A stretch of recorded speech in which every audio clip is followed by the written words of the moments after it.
Saúdo os irmãos com a santa e gloriosa paz do Senhor. É um motivo de alegria estar aqui para compartilhar mais um pouco de conhecimento da palavra do Senhor.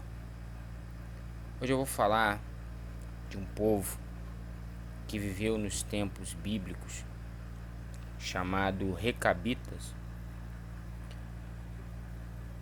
E quem eram esses Recabitas? No livro de Jeremias, capítulo 35, verso 5, a palavra de Deus diz: E pus diante dos filhos da casa dos Recabitas taças cheias de vinho e copos, e disse-lhes: Bebei vinho.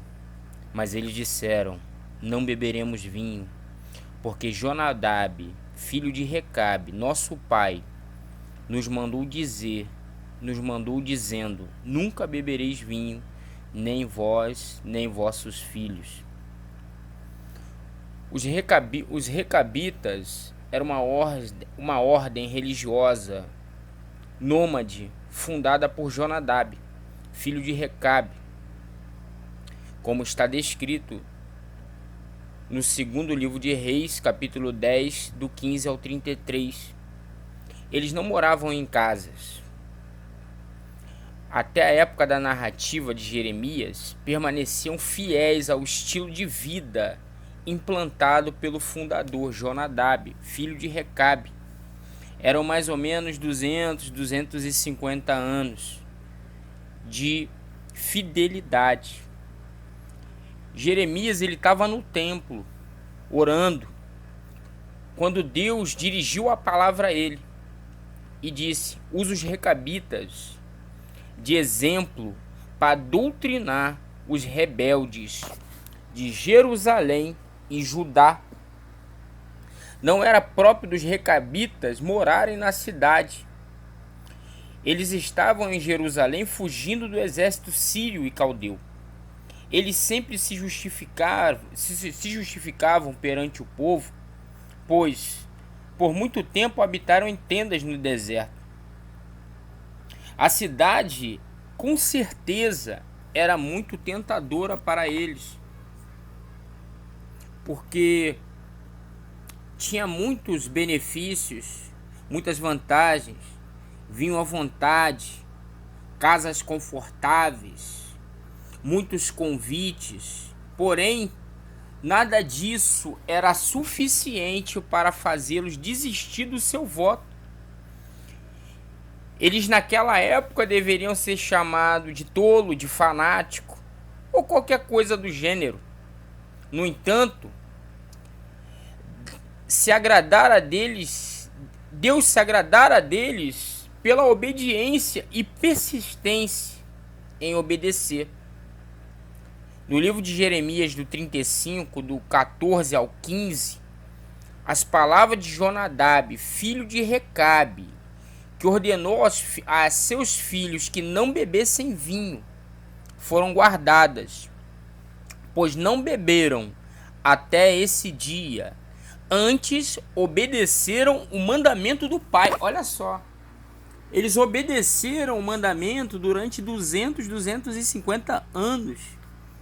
E quantos de nós não obedecemos a palavra de Deus, não conseguimos, porque vai contra a nossa vontade? Muitas das vezes queremos fazer algo e a palavra de Deus manda fazer o contrário. Nós não obedecemos, pecamos contra Deus. E nós vemos que isso agradou a Deus. E olha o que Deus falou nessa palavra. A mim, porém, que vos tenho falado, madrugado e falado, e não me ouviste.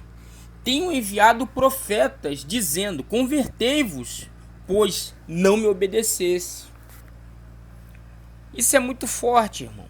Naquela época, Deus já trazia uma palavra exortativa para que o povo se convertesse, para que o povo saísse do mau caminho, para que o povo chegasse num caminho que fosse levar ele realmente à salvação. Um caminho que agradasse ao Senhor, porque o verdadeiro caminho da salvação é o caminho que os seres humanos traçam, que agradam a Deus.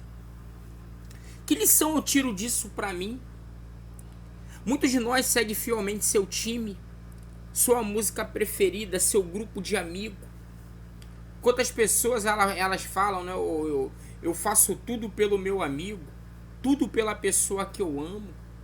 Mas quando é para com Deus, nada disso. E muitas das vezes abandonam totalmente a Deus.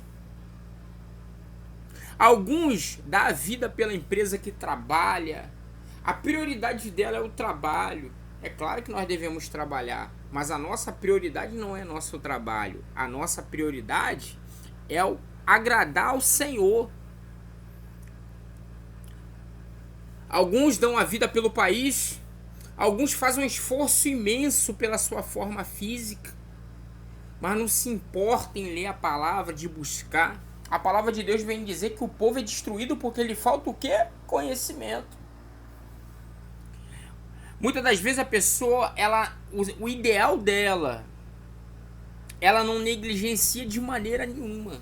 Mas os ideais de Deus, que é um evangelho transformador, um evangelho de mudança, ela negligencia todo dia. Só não negligencia quando aquilo está agradando, está sendo benefício para ela. Mas quando não está beneficiando, ela negligencia. Deus, Ele quer que todos nós tenhamos uma vida abundante, com diversão, amigos, trabalho, bens, família e, sobretudo, não esquecemos de ter comunhão com Ele. O principal é a comunhão com Ele, porque quando eu estou em comunhão com Ele, a minha diversão é o quê? Agradar Ele. Quando eu estou em comunhão com Ele, o meu amigo é aquele que faz a vontade dEle. Quando eu estou em comunhão com Deus, o meu trabalho é um lugar que eu também estou evangelizando para o reino dEle. Quando eu estou bem com Deus, os meus bens são os bens dEle, eu não tenho nada, tudo é dEle. Quando eu estou bem com Deus, a minha família, ela está nas mãos do Senhor e eu estou agradando Ele. No Evangelho de Lucas, no capítulo 12, verso 20 e 21, Jesus conta uma parábola sobre um homem rico e trabalhador. E a Bíblia vem dizer que esse homem ele prosperou tanto que aumentou todos os celeiros para guardar seus bens. Porém, ele deixou de lado o mais importante que todos nós temos, que é o relacionamento com Deus. Olha o que a palavra vem dizer. Mas Deus lhe disse: louco, essa noite te pedirão a tua alma. O que tem preparado para quem será? Assim é aquele que para si ajunta tesouros e não é rico para com Deus. Olha que palavra forte. Assim é aquele que junta para si tesouros, mas não é rico para com Deus. Aqui a palavra não está dizendo que a pessoa não possa juntar tesouros. A palavra está dizendo que ela junta para si. Para nós entendermos isso, tudo que você tem, meu amigo, tudo que você tem, meu irmão, minha irmã, entenda, foi Deus que deu para você. E tudo, e Deus ele te deu, e você retribui botando no altar, botando a sua vida, os seus bens nas mãos do Senhor, tendo um coração não apegado à bênção que você recebeu. O seu coração precisa estar apegado a Deus, ao seu relacionamento com Deus. Amém ou não amém, irmãos? Os recabitas, eles temiam a Deus.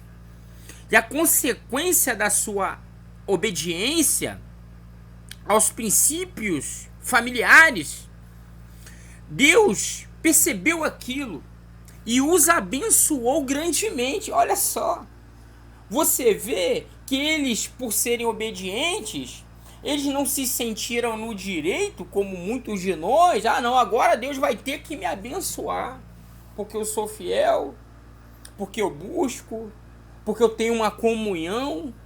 Nós vemos aqui que a questão de abençoá-la, a parte de Deus, porque Deus, ele não é ingrato. Porque Deus é um Deus abençoador, e por ele mesmo ele abençoa. A Bíblia diz o que? Que nós devemos buscar o reino do céu e a sua justiça. E a demais coisa vai ser o que? Acrescentado. O mundo, irmãos, necessita de homens como foram aqueles recabitas, que chamem a atenção de Deus e sirvam de exemplo para os apóstolos. Que isso, evangelista Alexandre? Aposta.